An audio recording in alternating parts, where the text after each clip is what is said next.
तर या ठिकाणी महाराष्ट्रातल्या शेतकऱ्याला सर्वप्रथम आनंदाची बातमी देणार आहे। महाराष्ट्रातल्या सर्व शेतकऱ्यासाठी आनंदाची बातमी, या वर्षी महाराष्ट्रातल्या शेतकऱ्याची मिरगी पेर होणार आहे, म्हणून ही सर्वप्रथम शेतकऱ्यासाठी आनंदाची बातमी। राज्यात सांगायचं झालं तर 7, 8, 9, 10, 11, 12 जूनच्या दरम्यान राज्यात मोसमी पाऊस येणार आहे, म्हणून हा अंदाज महाराष्ट्रातल्या सर्व शेतकऱ्यांनी लक्षात द्यायचा। आजच्यानं कंप्लीट आज आहे 28 मे 2026। आजपासून कंप्लीट 9 दिवस शिल्लक राहिले शेतीचे कामे करण्यासाठी। शेतकऱ्याला विनंती की तुम्ही काय करा, या 9 दिवसामध्ये शेतीचे कामे करून घ्या, कारण की राज्यामध्ये 7, 8, 9, 10, 11, 12 दरम्यान मोसमी पाऊस बरसणार आहे, म्हणून हा अंदाज लक्षात घ्यायचा। आणि सर्वप्रथम सांगू इच्छितो की राज्यामध्ये सांगायचं झालं तर की हे जे मोसमी पाऊस आहे तर खरं तर पहिलं तर काय होणार आहे, 31 मे पासूनच 31 मे 1, 2, 3, 4, 5 जूनच्या दरम्यान मध्ये पूर्व विदर्भ, काही भागात पश्चिम विदर्भ, दक्षिण महाराष्ट्र, उत्तर महाराष्ट्र, कोकणपट्टी, खानदेश, मराठवाडा सगळीकडे काय होणार आहे, काही भागामध्ये 1 जूनला येईल, काही भागात 2 ला, काही 3 ला, काही 4, 5, 6, 6 जून पर्यंत दररोज वेगवेगळ्या भागात चांगला जोराचा पाऊस पडणार आहे, म्हणून हा अंदाज महाराष्ट्रातल्या शेतकऱ्यांना लक्षात यायचा। पण हे 6 जून पर्यंत पाऊस पडल्याच्या नंतर त्याच्या पाठोपाठ लगेच मोसमी पाऊस येणार आहे आणि 31 आणि 1 तारखेला केरळमध्ये मान्सून दाखल होणार आहे आणि केरळमधून कंप्लीट 5 ते 6 दिवसामध्ये ते महाराष्ट्रात येणार आहे, म्हणून ही सर्वप्रथम महाराष्ट्रातल्या शेतकऱ्यासाठी आनंदाची बातमी। माझी सगळ्या शेतकऱ्याला विनंती, आजच्यानं कंप्लीट 9 दिवस शिल्लक राहिलेले आहेत, तुमचे कामं करण्यासाठी 9 दिवस आहे, तुम्ही शेतीचे मशागतीचे कामं करून घ्या, कारण की राज्यामध्ये पावसासाठी खूप पोषक वातावरण आहे। इतकं वातावरण असं कधीच पोषक नसतं, पण काय झालं, यावर्षी उन्हाची तीव्रता जास्त असल्यामुळे यावर्षी खूप पोषक वातावरण तयार झालं। आणि यावर्षी सगळ्यात महत्वाचं यावर्षी लवकर पेरणीचा योग आहे, मिरगी पेर होणार आहे। कापसाच्या देखील बऱ्याच शेतकऱ्याचा काय होणार आहे, 2-3 टप्प्यामध्ये लागवडी होणार आहेत, कारण की काय होणार आहे, काही काही भागामध्ये 1 जून ते 6 जूनच्या दरम्यान काही ठिकाणी खूप जोराचा पाऊस पडणार आहे, काही निरंक राहील, काही भागामध्ये जास्त पाऊस पडणार आहे, म्हणून हा अंदाज महाराष्ट्रातल्या सर्व शेतकऱ्यांनी लक्षात घ्यायचा। पण हे टेम्परेचर कमी करणार आहे, पण अनेक जिल्ह्यांचं टेम्परेचर मात्र 6 जून पर्यंत कायम आहे। हे जिल्हे कोणते आहेत आणि महाराष्ट्रामध्ये जवळपास 70% भागांना 2 जून पासून टेम्परेचर लॉस होणारी कंडिशन कुठल्या भागांना आहे, हे आपण या व्हिडिओच्या माध्यमातून जाणून घेऊयात। रात्री लाईव्ह घेता नाही आला, कारण वेगळं आहे, कारण की आपल्या ऑफिसचा पूर्णपणे कायापालट झाली आहे। बोर्डामध्ये शॉर्ट सर्किटमुळे आपल्या लॅपटॉपचं पण खूप नुकसान झालंय, ते देखील आपण पुढील याच्यामध्ये बघूयात। 31 तारखेला स्थानिक वातावरणाचा पाणी अमरावती जिल्ह्याच्या उत्तर भागांमध्ये मोजक्या ठिकाणी आहे, नागपूरचा समावेश त्याच्यामध्ये आहे।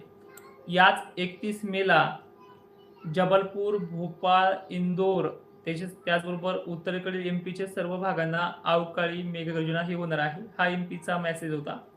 पण 2 जूनच्या आसपास 1-2 जूनच्या पिरियडमध्ये जे काही भोकरदन, जाफराबाद, साखरखेडा, लोणार, मेहकर त्याचबरोबर जालन्याच्या उत्तरेकडील भागांना पोषक परिस्थिती निर्माण होणार आहे आणि ही परिस्थिती 2 ते 3 दिवस राहू शकते। 31 तारखेला काही प्रमाणात, पण 2 जून पर्यंत अनेक ठिकाणी दमदार पाऊस होणार आहे। या पावसात वादळी वारे, अवकाळीपणा किंवा विजांचा धोका मॉडेलनुसार तरी व्यक्त होत नाहीये।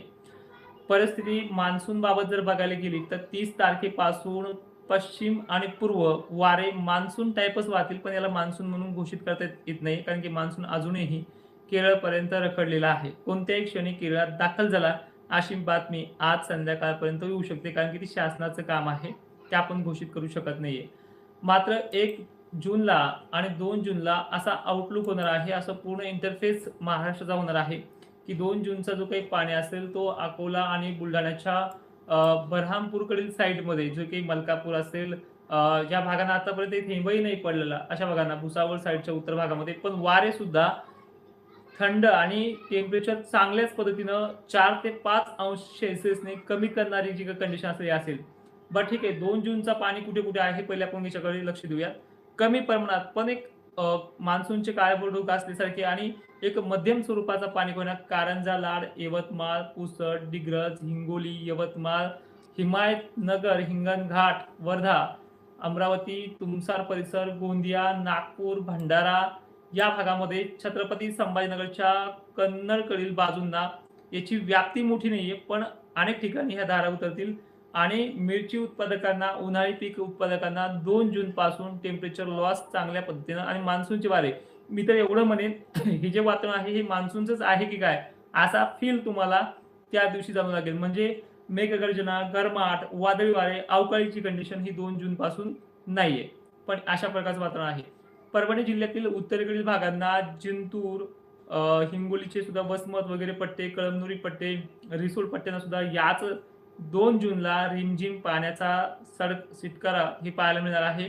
चंद्रपूरचा समावेश आहे, नांदेडचा समावेश आहे, बीड जिल्ह्याचा सुद्धा अंबड, शहागड, गेवराई, पाथरवाला जे काही पट्टे आहेत, घनसावंगी पट्टा आहे, आष्टी, परतूर, मंठ्या संगट या 2 जूनच्या वातावरणाची हलकी रडार सिस्टीम बनणार आहे.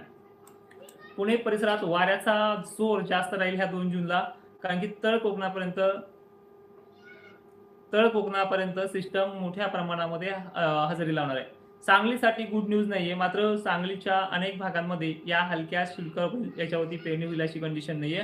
मात्र 2 जूनला हा बदल अपेक्षेपेक्षाही बरा पाहायला मिळतो आणि सगळ्याच भागामध्ये जे आभाळ आहे हे लॉस, जी काही टेम्परेचर लॉस करणारी कंडिशन आहे ह्या आभाळामुळे अनेक ठिकाणी चांगल्या पद्धतीची कंडिशन आहे. आता थोडक्यामध्ये पण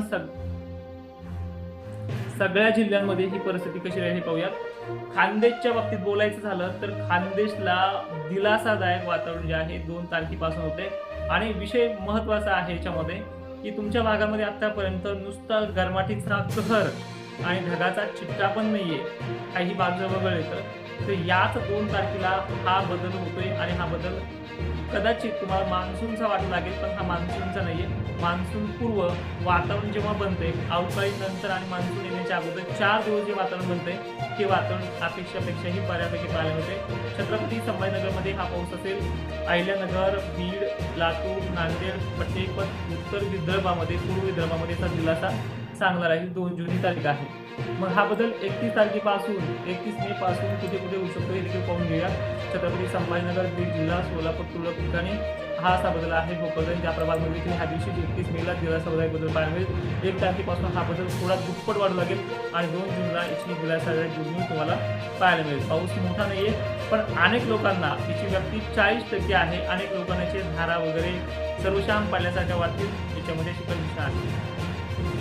3 जूनला मान्सून महाराष्ट्राकडच्या तळ कोकणामध्ये 4 किंवा 5 जूनच्या आसपास धडक देईल अशी शक्यता आहे. आता बातम्या वेगळ्या येतात, रखडला वगैरे, त्यांचं माझं कधीच पडत नाहीये आणि तुम्हाला माझं तुमचं पडत नसेल तर पाहायला सुद्धा येऊ नका, कारण की खूप आहे. सकाळी एक बातमी, संध्याकाळी एक बातमी, आभाळ आलं की लगेच चेंज होते. 6 दिवसाचा गॅप पण ठेवतात. काल दिवसामध्ये 2दा बोललेत की सकाळी मान्सून केरळमध्ये आलाय आणि दुपारमध्ये मान्सून लांबलाय. ह्या त्यांचा माझा कधीच संबंध नाही. त्यामुळे ज्यांना पटतंय त्यांनी दुर्लक्ष करू नका आणि ज्यांना पटत नाही त्यांनी दुर्लक्ष आवर्जून करा. ठीक आहे. तर यापुढे ही परिस्थिती कशी दाखल होईल, कशी महाराष्ट्रामध्ये हालचाल असेल हे देखील पाहूया. हा 2 जून पासून होणारी वातावरणाची जी काही मोठी सिस्टम आहे, ही सिस्टम सारखी वातावरणामध्ये वारं, शितुरे या दोन्ही गोष्टीला कारणीभूत ठरेल आणि इथून पुढे जवळपास 8 ते 9 जूनपर्यंत हे कंटिन्यू राहणार आहे. कधी 4 दिवस, कधी 2 दिवस, 3 दिवस आणि जवळपास 8-9 जूनच्या पुढे मान्सून महाराष्ट्रामध्ये व्यापायला सुरुवात केल्यानंतर 6 जूनला सुरुवात करेल, पण 8-9 जूनच्या पुढे महाराष्ट्रातील अनेक भाग, विदर्भ असेल, मराठवाडा असेल, व्यापायला सुरुवात केल्याच्या नंतर ही परिस्थिती 12 जूनपर्यंत सुधारून 16, 15, 16 तारीख किंवा मागे दिली त्यापासून ही वाढत जाईल आणि तिथून पुढे पेरण्या स्टार्टअप होतील. पेरण्या लगेच आता उदाहरणार्थ तुम्ही जिल्हा कोणताही उदाहरणासाठी घेऊया. उदाहरणार्थ नांदेड असेल, लातूर असेल. नांदेड, लातूरचे जे काही भाग असतात, जे काही कर्नाटकला टच आहेत, खालीकडे तेलंगणाला टच आहेत किंवा इकडे विदर्भाला टच आहेत, या भागानुसार जर पाहिलं तर कधी कधी उत्तर भागाला कमी, कधी उत्तर दक्षिण भागाला जास्त, कधी कमी जास्त, अशा प्रकारे 8 दिवसाचा पेरणीचा वेळ गेल्या वर्षी सारखाच प्रत्येक जिल्ह्याला लागू शकतो आणि अशा प्रकारचा हा पूर्णपणे सिस्टीमचा प्रभाव असणार आहे.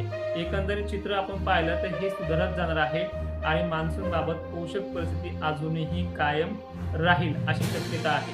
थोडक्यात आणि महत्त्वाचं बोलायचं झालं तर जुलै महिन्याच्या खंडाबाबत अनेक बातम्या येतात. दरवर्षी असतो जून महिन्यामध्ये सुद्धा पेरणी केल्याच्यानंतर आठवडाभर मान्सून थांबतो, खूप बारीक वगैरे पाणी होती. ही पद्धत जी आहे पडण्याची चालूच राहते आणि सगळ्यात यापेक्षाही महत्त्वाचं म्हणजे ज्यावेळेस आपण पेरणी करतो, ज्यावेळेस पेरणीच्या अगोदर जो निर्णय घेतो तो निर्णय तुमचा आणि वैयक्तिक असावा. तिथे कुठल्याही हवामान तज्ज्ञाचं यावर्षी तुम्हाला सजेशन नसणार आहे. जो सजेशन करेल तो व्यक्ती राहिला. कारण की फायद्याची गोष्ट असेल तर त्याचे कौतुक केलं जाते आणि थोडं 10% नुकसान झालं तर कुशलक्षेप त्याला कारणीभूत ठरलं जाते. त्यामुळे अनेक शेतकऱ्यांनी विनंती असेल तर शासकीय हवामान अंदाज नुसारच पेरणी करायची, त्यांच्या सल्ल्यानुसारच पेरणी करायची. इथे आरोप प्रत्यारोप करायला कोणीही बसलेलं नाही. आता उद्या कमेंटकडे when Solapur Akola Umarga areas coming sir. Okay, आपल्या भागामध्ये सोलापूर परिसरामध्ये पीक परिस्थिती आहे सध्याच्या काळामध्ये किचकट आहे. तुम्ही 2-4 ठिकाणी जर पाऊस पडला तो मानत नाहीये आणि तो पावसाला तुम्ही तुरळक ठिकाणी जर आपण नाव दिलं तर तो तुरळक ठिकाणी चालतो. सरदूची व्याप्ती सध्या आठवड्याभर तुमच्या भागामध्ये नाहीये.